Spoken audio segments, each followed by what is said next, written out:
Trendy বুলছন ডালাচি চেনেলত আপোনাক সকলোকে স্বাগতম। ফ্ৰেণ্ডছ, এটা ইম্পৰ্টেণ্ট ভিডিঅ' লৈ আপোনালোকৰ মাজত বহু দিনৰ মূৰত আহিছোঁ।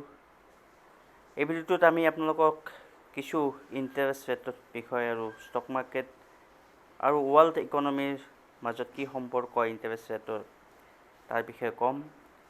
আপোনালোকে হয়তো বহুতে জানে আৰু কিছুমানে হয়তো নাজানিবও পাৰে যে ইণ্টাৰেষ্ট ৰেট কি আৰু ইণ্টাৰেষ্ট ৰেট বঢ়ালে বা কমালে আমাৰ জীৱনত কি ইম্পেক্ট পৰে।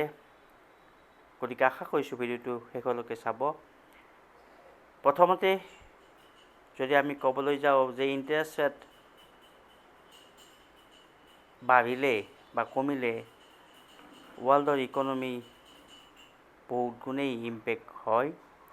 এতিয়া কেনেকৈ যদি হয় আপোনালোকে যদি জানিব বিচাৰিছে তেতিয়াহ'লে আমি ক'ব লাগিব প্ৰথমতে যে US ফেড, যিটো US চেণ্ট্ৰেল বেংক, তেখেতসকলে আপোনালোকে গম পাইছে যে যোৱা উইকত 0.5% ইণ্টাৰেষ্ট ৰেট কমাইছে আৰু তাৰ ফলত ইকনমিৰ লগতে ষ্টক মাৰ্কেট আৰু আমাৰ জীৱনত কেনেদৰে প্ৰভাৱ পৰিব যদি আমি চাওঁ তেতিয়াহ'লে ক'ব লাগিব যেতিয়া ইণ্টাৰেষ্ট ৰেট বাঢ়িব তেতিয়া মানুহৰ বৰোয়িং পাৱাৰ কমি যায়।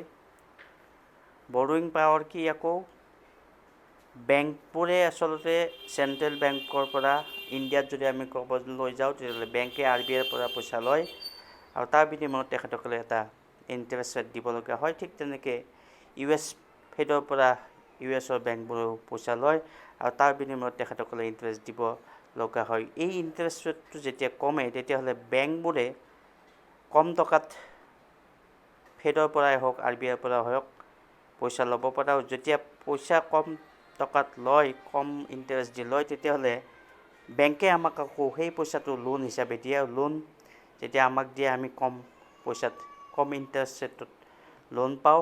আৰু যেতিয়া আমি কম ইণ্টাৰেষ্ট ৰেটত লোন পাম, যদি আমি ধৰোঁ যে এটা নতুন ঘৰ আমি লোনৰ পইচাৰে ল'ম তেতিয়াহ'লে আমি ইণ্টাৰেষ্ট ৰেট কম দিম আৰু ঘৰ এটা যেতিয়া আমি লোনেৰে বনাম তাত অকল মই বা যদি যিজনে ঘৰটো বনাব তেওঁৱেই যে বেনিফিট পাব তেনেকুৱা কথা নহয়।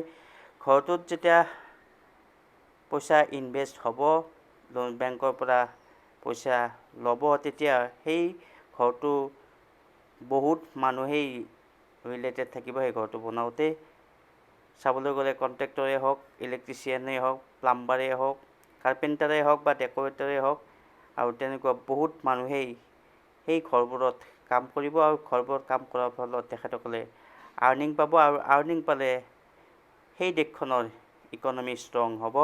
ঠিক তেনেকৈ যদি কাৰ লোন লওঁ, কাৰৰ লগত ৰিলেটেড যিবোৰ ডেক'ৰেটৰে হওক, কাৰ বনোৱা যিবোৰ কোম্পানী হওক, সেইবোৰে পইচা পাব আৰু সেইবোৰ পইচা পালে সেই দেশখনৰ ইকনমিত এফেক্ট হ'ব, ইকনমি ভাল হ'ব। গতিকে এটা ইণ্টাৰেষ্ট ৰেটেই এই সকলোবোৰতেই প্ৰভাৱ পেলাইছে। যদি আমি এতিয়া ইণ্টাৰেষ্ট ৰেট কমাইছে যিহেতু তাৰ বিষয়ে যদি কওঁ তেতিয়াহ'লে কি ইয়াৰ এফেক্ট পৰিব।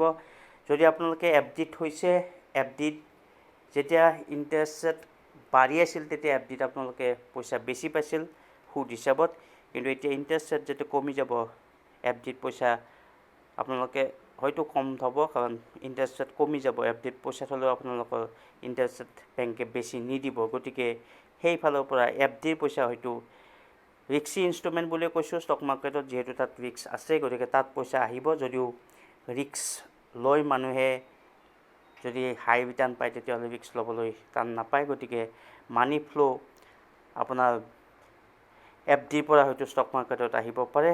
আৰু ইণ্টাৰেষ্ট ৰেট কমি যোৱাৰ লগে লগে মানুহে অলৰেডি কৈছোঁ ঘৰ ল'ব, ঘৰ বা যিকোনো বস্তু ল'ব, তেখেতসকলৰ বাইং পাৱাৰ বাঢ়ি যাব। এতিয়া যদি এনেকুৱাই হয় তেতিয়াহ'লে ইকনমি যদি ভালেই হয়, ইণ্টাৰেষ্ট ৰেট কমি থাকোঁতে, তেতিয়াহ'লে সদায় ইণ্টাৰেষ্ট ৰেট কিয় কম নাৰাখে বেংকবোৰে বা চেণ্ট্ৰেল বেংকবোৰে। গতিকে এইখিনিতেই আপোনালোকে আটাইতকৈ ইম্পৰ্টেণ্ট বস্তু জানিব লাগিব। যদি সদায় ইণ্টাৰেষ্ট ৰেট কমি থাকে তেতিয়াহ'লে এটা বস্তু বাঢ়ি যাব, সেইটো হ'লে ইনফ্লেশ্যন।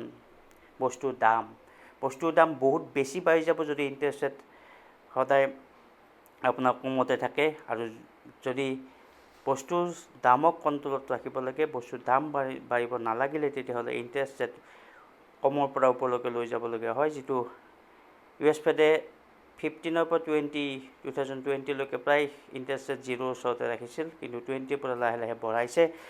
এইকাৰণে বঢ়াইছে যে ইনফ্লেশ্যন 9-10ৰ ওচৰ পাইছিলগৈ, গতিকে এতিয়া হয়তো US ত 2 ইনফ্লেশ্যন আহিছে, গতিকে এতিয়া আকৌ এটা ইণ্টাৰেষ্ট ৰেট কমাবলগীয়া অৱস্থা হৈছে। গতিকে এইটো এটা চাইকেল হয়, ইণ্টাৰেষ্ট ৰেট কমো ৰাখিব নোৱাৰে, ইণ্টাৰেষ্ট ৰেট বেছিও ৰাখিব নোৱাৰে, বেছি ৰাখিলে আকৌ ৰিচিশ্যনো হ'ব পাৰে।